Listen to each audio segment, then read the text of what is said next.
नमस्कार दोस्तों, मैं विनोद कुमार यादव वीणावादिनी के इस ऑनलाइन प्लेटफॉर्म पर आपका स्वागत करता हूं। आज इतिहास के क्रम में आप देखेंगे शिवाजी के जो उत्तराधिकारी हुए उनके बारे में। इसी में आप पढ़ेंगे पानीपत का तृतीय युद्ध और इसमें और अन्य बातें हैं। आइए देखते हैं। शिवाजी के उत्तराधिकारी में संभाजी होते हैं, उन्हीं के पुत्र थे संभाजी। 1680 से 1689 ईस्वी तक शासन करते हैं। शिवाजी के मृत्यु के बाद ये उत्तराधिकारी हुए संभाजी। इनको कहा जाता है यह एक अयोग्य शासक थे, यह एक अयोग्य शासक साबित हुए। मुगल सेनापति मुकर्रब खान ने संगमेश्वर में छिपे संभाजी और कवि कलश, इनके यहाँ एक कवि कलश रहते थे, कवि जो है कलश रहते थे, जो कि उज्जैन के हिंदी व संस्कृत के प्रकांड विद्वान थे। उज्जैन के हिंदी व संस्कृत के प्रकांड विद्वान कवि कलश को संभाजी ने अपना क्या नियुक्त किया था, सलाहकार नियुक्त किया था। इनको कवि कलश को संभाजी ने अपना सलाहकार नियुक्त किया था। 1689 ईस्वी में यह जो है संगमेश्वर में छिपे हुए थे दोनों लोग, संभाजी और कवि कलश, इनको गिरफ्तार कर लेता है। गिरफ्तार करने के बाद ये बताया जाता है कि संभाजी को उसने दोनों लोगों की हत्या करवा देता है। हत्या करवाने के बाद संभाजी के जो खाल होती है, मतलब मारने के बाद खाल उतरवा लेता है। खाल उतरवा करके उसमें भूसा भरवा देता है, भूसा भरवा करके सिलवा देता है। तो यह जो है यह घटना इतिहास में बहुत ही बर्बरतापूर्ण थी, जो है इस रूप में इतिहास में जानी जाती है। आइए देखते हैं। संभाजी की हत्या कर उसने किसने, मुकर्रब खान ने संभाजी की हत्या कर उसने इनकी खाल में भूसा भर दिया, जिसे इतिहास एक बर्बर हत्याकांड के रूप में जानता है या याद करता है। ठीक है दोस्तों, अगला है संभाजी की मृत्यु के बाद शिवाजी के द्वितीय पुत्र राजा राम मराठा शासन संभाले। संभाजी की मृत्यु जब हो जाती है तो उन्हीं के पुत्र थे राजा राम मराठा साम्राज्य को संभालते हैं। ठीक है, आगे देखिए। राजा राम ने सतारा महाराष्ट्र को अपनी द्वितीय राजधानी बनाया। औरंगजेब के सेनापति जुल्फिकार खां, उसका पूरा नाम था जुल्फिकार खां। औरंगजेब के सेनापति जुल्फिकार खां ने, देखिए पीसीएस से जुड़ा हुआ प्रश्न है और कभी कभी आ जाता है छोटे एग्जामों में भी, आप थोड़ा सा ध्यान दीजिएगा। औरंगजेब के सेनापति जुल्फिकार खां ने रायगढ़ पर आक्रमण कर दिया। अब देखिए, उस समय राजा राम रायगढ़ साइड में थे, वहां पर जो है आक्रमण कर देता है। प्रथम राजधानी उनकी रायगढ़ थी, द्वितीय राजधानी उन्होंने सतारा को बनाया था। और रायगढ़ पर जो है जुल्फिकार खां ने आक्रमण कर दिया रायगढ़ पर, और रायगढ़ को जो है छोड़ करके राजा राम को भागना पड़ा। राजा राम भाग करके जिंजी जाते हैं, जिंजी भी वो पहुंच जाता है। फिर जिंजी के बाद जब वो फिर आक्रमण कर देता है जिंजी पर भी, तो जिंजी को भी वो छोड़ करके फिर वो अपने क्षेत्र जो है सतारा को जो है राजधानी बना करके आगे कार्यान्वयन करते हैं। तो देखिए, औरंगजेब के सेनापति जुल्फिकार खां ने रायगढ़ पर आक्रमण कर दिया। राजा राम वहां से भागकर जिंजी में शरण लिया। जैसा कि मैंने आपको बताया कि जिंजी में उन्होंने शरण लिया, वह वहां भी आक्रमण कर दिया। तब राजा राम भागकर विशालगढ़ भाग आए, पुनः राजधानी सतारा को बनाया, मतलब सतारा पर फिर जो है शासन किया। आगे है, मुगलों से संघर्ष करते हुए राजा राम 2 मार्च 1700 ईस्वी में मर गया या मार दिया गया। मात्र 30 वर्ष की अवस्था थी। 2 मार्च 1700 ईस्वी को मुगलों के द्वारा जो है मराठा शासक राजा राम की हत्या कर दी जाती है। ठीक है मित्रों, आगे देखते हैं। मुगलों से संघर्ष करते हुए राजा राम 2 मार्च 1700 ईस्वी में मार दिए गए। राजा राम की मृत्यु के बाद उनकी विधवा पत्नी ताराबाई बहुत फेमस नाम है, इतिहास में याद किया जाता है। ताराबाई राजा राम की विधवा, ताराबाई जो थी वो राजा राम की विधवा थी और उन्होंने मराठा शासन को संभाला। उसके बाद उन्हीं का एक पुत्र था शिवाजी द्वितीय, जो 4 वर्ष की अवस्था में ही उसे जो है उसका राज्याभिषेक करा दिया जाता है। राज्याभिषेक कराने के बाद ताराबाई स्वयं मराठा की सत्ता जो है कमान अपने हाथों में लेती है। कमान लेने के बाद आइए देखते हैं क्या होता है। ठीक है, राजाराम के मृत्यु के बाद उसकी विधवा पत्नी ताराबाई ने अपने 4 वर्षीय पुत्र शिवाजी द्वितीय का राज्याभिषेक करवाया और मराठा साम्राज्य की संरक्षिका बनी। ठीक है, एक भी प्रश्न नहीं छूटेगा मराठा साम्राज्य से, कहीं से भी जितना इतिहास पढ़ा रहे हैं एक प्रश्न अगर छूट गया जिस इतने में से चाहे जहां से प्रश्न आएगा आप बना लेंगे, चाहे ये रहा हो, चाहे मुगल साम्राज्य पढ़ाए हो, चाहे जितना हम पढ़ाए हैं उसमें से अगर परीक्षा में आएगा तो एक भी प्रश्न नहीं छूटेगा। हर एक प्रश्न को हम इंक्लूड करने की जो है कोशिश किए हैं और किए भी हैं। आप जो है उसको पूरा नोट्स बनाइए, फिर देखिए रिजल्ट कैसे होता है। जो घूम रहे हैं घूमने दीजिए उनको। ठीक है, आगे देखिए ताराबाई आती 1700 ईस्वी में जब राजा राम मार दिए जाते हैं तब ताराबाई आती उसकी विधवा पत्नी। इसकी देखरेख में मराठा शासन व्यवस्था जो थी और मजबूत हो गई। उसका नतीजा ये था कि इसका पुत्र मात्र 4 वर्ष का था और ये जो है करीब जो है कई लोगों को अपना जो इसके क्षेत्र में सरदार रहते थे उन सरदारों से इसकी मिलीभगत बहुत अच्छी खासी रहती थी। मतलब उनको मेल जोल उनकी मदद से ये अपने शासन व्यवस्था को और मजबूत कर लेती है। उन जो है सरदारों में प्रमुख सरदार कुछ हैं, उनके बारे में भी हम देखेंगे। फिर देखिए अब का क्या होता है, औरंगजेब मराठों को परास्त नहीं कर पाया। क्यों नहीं कर पाया? क्योंकि ताराबाई जो है एक मजबूत शासिका के रूप में उभर कर आती हैं, जो कि अपने पुत्र शिवाजी द्वितीय का राज्याभिषेक करा करके स्वयं जो है संरक्षिका बन जाती हैं मराठा साम्राज्य की। ठीक है दोस्तों, आगे देखिए 1703 ईस्वी में इन्होंने बरार और 1704 ईस्वी में सतारा और 1706 ईस्वी में गुजरात पर आक्रमण कर दिया। सोचिए एक भारतीय महिला ने तीन आक्रमण करा दिए मुगलों के सामने। बहुत बड़ी बात थी क्योंकि बहुत बड़े क्षेत्र पर मुगल शासन कर रहे थे, एक मजबूत शासन व्यवस्था थी उनकी। अब देखिए 3 क्षेत्रों पर उन्होंने आक्रमण कर लिया। प्रमुख मराठा सरदार कौन कौन थे जिनकी मदद से ताराबाई आज भी जानी जाती हैं इतिहास में। ठीक है, उनके बारे में भी जान लेते हैं। एक परशुराम थे, त्रियंबक, धन्ना यादव जी भी थे और शंकर जी नारायण थे। ठीक है, आगे देखिए अब यहीं से कहानी थोड़ा सा मोड़ ले लेती है। मोड़ क्या ली आइए देखते हैं। 1707 ईस्वी में औरंगजेब के मृत्यु के बाद 1707 ईस्वी में जब औरंगजेब मर जाता है तब क्या होता है, औरंगजेब की मृत्यु के बाद जो संभाजी था शिवाजी का पुत्र, जो कि उत्तराधिकारी बना था मराठा साम्राज्य का शिवाजी के बाद, उसी का एक पुत्र साहू था, उसे कैद कर लिया गया था।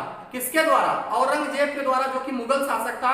और उसी के पिता, साहू के पिता जो थे मतलब ये संभाजी की मृत्यु कर देता है और वहां से इनके पुत्र को जो है कैद करवा लेता है। कैद करवा करके अपने पास जो है रखवा लेता है। ठीक है, जब कैद करवा के रखवा लिया, जब 1707 ईस्वी में औरंगजेब मर जाता है तब क्या हुआ, साहू जो है वहां से निकलने में, फरार होने में सफल हो जाता है, वहां से निकल देता है या कैद से आजाद हुआ। ठीक है, जब कैद से आजाद हुआ तब उसने देखा कि अरे ये क्या हो रहा है कि मराठा साम्राज्य का क्या हाल है। आइए देखते हैं मराठा साम्राज्य क्या है। पहले गया तो समझा कि अरे भाई तो ताराबाई एक महिला शासन कर रही, तो उसको पूरा पता लगा कि भाई है तो हमारे परिवार की ही थी उसके। तो उसने फिर उससे जो है बातचीत करके जो है शासन व्यवस्था मतलब स्वयं को मांगा कि हमको दे दीजिए और हम देखेंगे।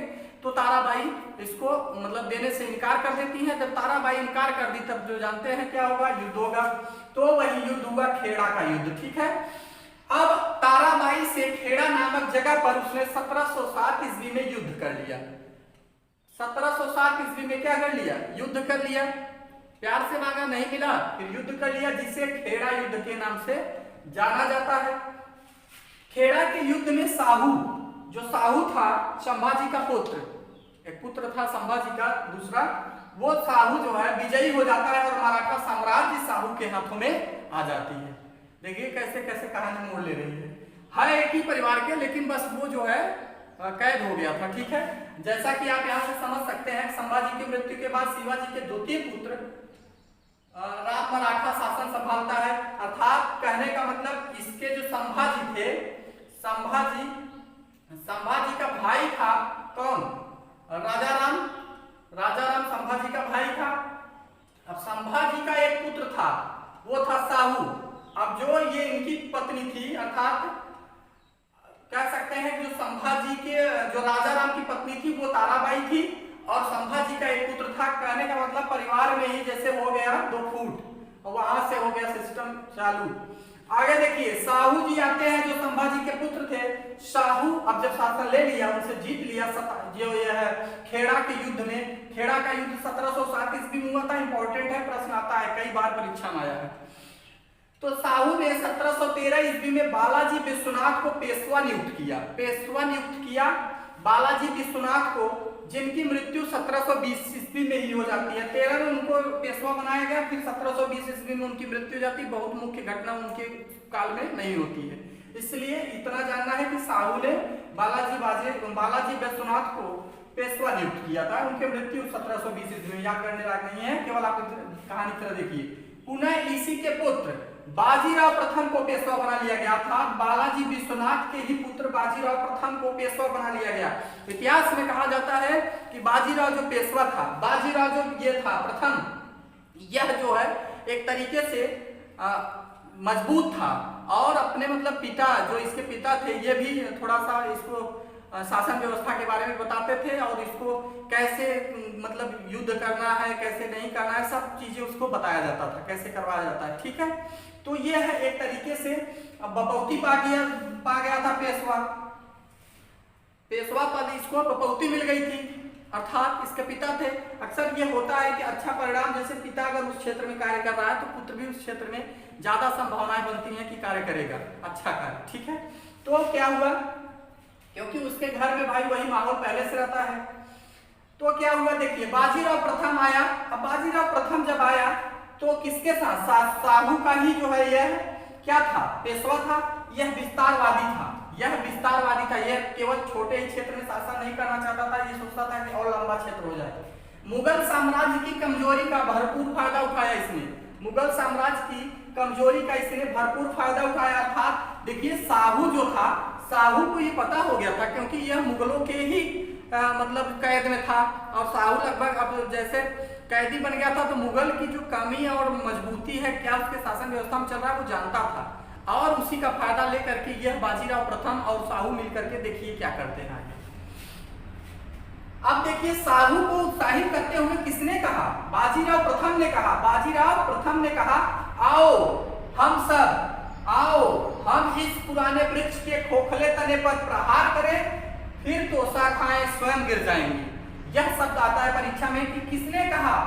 मराठा शासक का वह कौन सा जो पेशवा था जिसने कहा कि आओ हम इस पुराने वृक्ष के खोखले तने पर प्रहार करें, फिर तो शाखाएं स्वयं गिर जाएंगी। अर्थात किसके बारे में कह रहा है? मुगलों के बारे में कह रहा है। इसको ये पता हो गया है कि मुगल शासक अब कमजोर होने लगे हैं, औरंगजेब मर चुका था, अब मोहम्मद शाह आ गए थे। ठीक है, उसको ये पता हो गया था कि जो है, ठीक है, देखिए आगे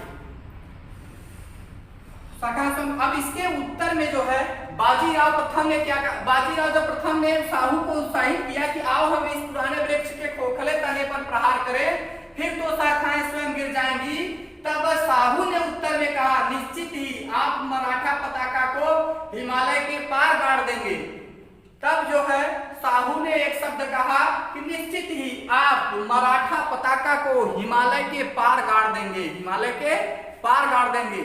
एक दूसरे को दोनों लोग उत्साहित कर रहे हैं। ठीक है, तो देखिए एक दूसरे को दोनों लोग उत्साहित करने के बाद क्या करते हैं कि बाजीराव प्रथम के नेतृत्व में मराठा ने अपना शक्ति प्रदर्शन किया, शक्ति दिखाया मुगलों को कि हम भी शक्तिवान हैं। के लिए 29 मार्च 1737 ईस्वी को 29 मार्च 1737 ईस्वी में दिल्ली पर धावा बोल दिया। अब जब धावा बोल दिया कि मात्र 3 दिनों के आक्रमण के पश्चात ही मुगल बादशाह दिल्ली को छोड़कर भागने के लिए तैयार हो गए। मुगल बादशाह दिल्ली को छोड़कर भागने को तैयार हो गए। ठीक है, केवल मात्र कितने दिनों का जो है करवाया था? मात्र 3 दिनों। मात्र 3 दिनों में ही मुगल बादशाह दिल्ली छोड़कर भागने के लिए तैयार हो गए। और उस समय मुगल बादशाह कौन था? हमने आपको बता चुका है पहले ही, मोहम्मद शाह था। यहाँ लिख लीजिएगा कहीं आप। मात्र 3 दिनों के आक्रमण के पश्चात ही मोहम्मद शाह, जो कि मुगल बादशाह था, दिल्ली छोड़कर भागने के लिए तैयार हो जाता है। अब एक बड़ी मोस्ट इंपॉर्टेंट चीज आती है, यहाँ पर मूवी भी एक बनी थी कि बाजीराव प्रथम एक मस्तानी नामक स्त्री से प्यार करता था। एक मस्तानी नामक स्त्री से प्यार करता था, अर्थात बाजीराव मस्तानी। जो मूवी नहीं आई थी, रणबीर कपूर, क्या कौन कौन थे हम तो नहीं देखे थे, लेकिन यह नाम सुने थे कि बाजीराव मस्तानी एक मूवी आई थी। ठीक है, तो बाजीराव प्रथम एक मस्तानी नामक स्त्री से प्यार करता था। यह घटना इतिहास में जो है वर्णित है। 1740 ईस्वी में मृत्यु हो गई किसकी? बाजीराव प्रथम की। एक बहादुर पेशवा की मृत्यु हो जाती है 1740 ईस्वी में, जिसने मराठा साम्राज्य को एक तरीके से बल दिया था मुगलों से लड़ने के लिए। एक दूसरे को उत्साहित किए थे शाहू और बाजीराव प्रथम। आगे देखिए, बाजीराव की मृत्यु के पश्चात उसी का पुत्र बालाजी बाजीराव पेशवा बन जाता है। बालाजी बाजीराव पेशवा बन जाता है। अब यहीं से कहानी मोड़ ले लेती है। बालाजी अब यहीं से जो है पेशवा का जो पद होता है, पेशवा का जो पद होता है वो पैतृक हो जाता है। मतलब एक तरीके से मतलब पैतृक का मतलब उनका पुत्र होगा, उनका पुत्र होगा, अब दूसरा कोई नहीं हो रहा है, लगातार उन्हीं के यहाँ हो रहे हैं। अब लगभग शासन व्यवस्था, जब बाजीराव प्रथम मजबूती के साथ मराठा साम्राज्य को बढ़ाने का प्रयास किया तो शाहू भी छोड़ दिया कि भैया चलो ठीक है, आपके हाथ में रहेगी मतलब पूरी व्यवस्था। तो यहीं से पेशवा के हाथ में ज्यादा से ज्यादा जो है शासन व्यवस्था उसी के हाथ में हो गई। ठीक है, तो अब पेशवा जो है बहुत कुछ होने लगा इस समय में। ठीक है, अब पेशवा बन गया बाजीराव का मृत्यु के पश्चात बालाजी बाजीराव पेशवा बन गया। 1750 ईस्वी में संगोला की संधि इसने करी। 1750 ये संगोला की संधि आता है, परीक्षा में याद करिएगा। बालाजी बाजीराव उर्फ नाना साहेब, बालाजी बाजीराव उर्फ नाना साहेब इनका नाम था। नाना साहेब भी कहा जाता था बालाजी बाजीराव को। पानीपत का तृतीय युद्ध 1761 ईस्वी में बालाजी बाजीराव के काल में ही लड़ा गया। इस चीज को जान लीजिएगा। 1761 ईस्वी में बालाजी बाजीराव के काल में ही पानीपत का तृतीय युद्ध लड़ा गया। 1761 ईस्वी में ध्यान दीजिएगा, पानीपत का प्रथम युद्ध, पानीपत का द्वितीय युद्ध, पानीपत का तृतीय युद्ध, आपको जो है तीनों पढ़ा दिया गया। आज कंप्लीट हो गया पानीपत का प्रथम, द्वितीय, तृतीय युद्ध। ठीक है, 1761 ईस्वी। ठीक, इस युद्ध में मराठे हार गए। इस युद्ध में क्या होता है, मराठे हार जाते हैं। इस युद्ध में मराठे हार गए और हार का सदमा बालाजी बाजीराव झेल नहीं पाए। हार का सदमा बालाजी बाजीराव झेल नहीं पाए, जिसके कारण इनकी मृत्यु हो जाती है। बालाजी बाजीराव की मृत्यु हो जाती है किस युद्ध के बाद? पानीपत के तृतीय युद्ध के बाद बालाजी बाजीराव हार जाते हैं। इस युद्ध में मराठे हार गए और हार का सदमा न झेल पाने की वजह से बालाजी बाजीराव की मृत्यु हो जाती है। पानीपत का तृतीय युद्ध 1761 ईस्वी में अहमद शाह अब्दाली और मराठों के बीच हुआ था। ठीक है, जिसमें अहमद शाह अब्दाली जीत गया था। ठीक है, ऐसे भी प्रश्न आता है। एक चीज और जान लीजिएगा, अहमद शाह अब्दाली और मराठों के बीच भी आता है। एक चीज और आ जाता है कभी कभी कि किसके शासनकाल में? बालाजी बाजीराव के शासनकाल में हुआ था। दोनों चीज आप याद रखिएगा, आप भूलिएगा मत। ठीक है, तो आइए देखते हैं इसके आगे। अब इसके आगे कौन आता है? इसके आगे जो है आपके माधव नारायण प्रथम आते हैं, जो कि माधव नारायण प्रथम पेशवा बने, जिसने मराठों की लूटी हुई प्रतिष्ठा को पुनः स्थापित करने का प्रयास किया था। ठीक है, इसको भी आप लोग लिख लीजिएगा। थोड़ा हम बता दे रहे हैं, वैसे जो भी कुछ इंपॉर्टेंट चीजें हैं उसके बारे में थोड़ा सा और देख लेंगे। फिर माधव नारायण द्वितीय आते हैं। माधव नारायण द्वितीय के बाद बाजीराव द्वितीय आते हैं। ठीक है, अब बाजीराव द्वितीय जो अंग्रेजों की मदद पाकर पेशवा बना था। ठीक है, बाजीराव द्वितीय जो है मराठा साम्राज्य का अंतिम पेशवा था। रघोबा का पुत्र बाजीराव द्वितीय जो अंग्रेजों की मदद पाकर पेशवा बना। बाजीराव द्वितीय ने अंग्रेजों की सहायक संधि को स्वीकार करके मराठा राज्य का पतन नजदीक ला दिया। सहायक संधि स्वीकार करने वाला यह प्रथम मराठा सरदार था। प्रथम आंग्ल मराठा युद्ध यह युद्ध अंग्रेजों और दक्षिण बराक की सिंधिया एवं भोसले के बीच हुआ। भोसले ने अंग्रेजों को चुनौती दी। फलस्वरूप 7 सितंबर 1803 ईस्वी को देवगांव की संधि हुई, जिसके तहत भोसले ने अंग्रेजों को कटक तथा वर्धा नदी की पश्चिमी क्षेत्र दे दिया। अब तृतीय आंग्ल मराठा युद्ध परीक्षा में आता है, इसको थोड़ा सा ध्यान दे लीजिएगा। जो इसमें बहुत इंपॉर्टेंट नहीं है, जितना हम बता रहे हैं उतना इंपॉर्टेंट है, केवल तृतीय आंग्ल मराठा युद्ध इंपॉर्टेंट है, इसको ध्यान दीजिएगा। तृतीय आंग्ल मराठा युद्ध 1816 से 1818 ईस्वी में। इस युद्ध के बाद मराठा शक्ति का पतन हुआ। पेशवा का वंशानुगत पद समाप्त हो गया। पेशवा बाजीराव द्वितीय का पूना प्रदेश अंग्रेजी साम्राज्य में मिला लिया गया। 1818 ईस्वी में मराठा साम्राज्य का अंत हो गया। 1818 ईस्वी में पेशवा बाजीराव द्वितीय ने कोरेगांव एवं अष्टी के युद्ध में हारने के बाद फरवरी 1818 में मेलकम के समक्ष आत्मसमर्पण कर दिया। अंग्रेजों ने पेशवा पद को समाप्त कर दिया। बाजीराव द्वितीय को कानपुर के पास बिठूर में पेंशन भोगी बनाकर भेज दिया।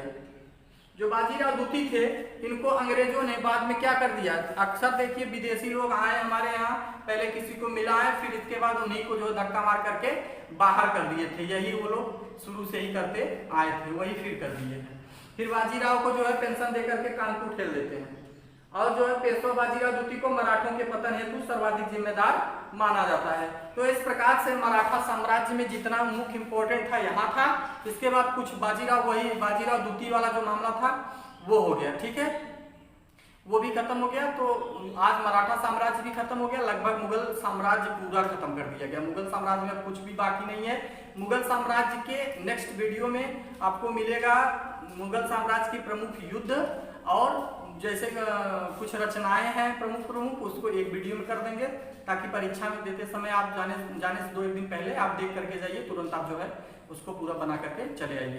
तो जो भी विद्यार्थी नए हैं वो लोग चैनल को सब्सक्राइब कर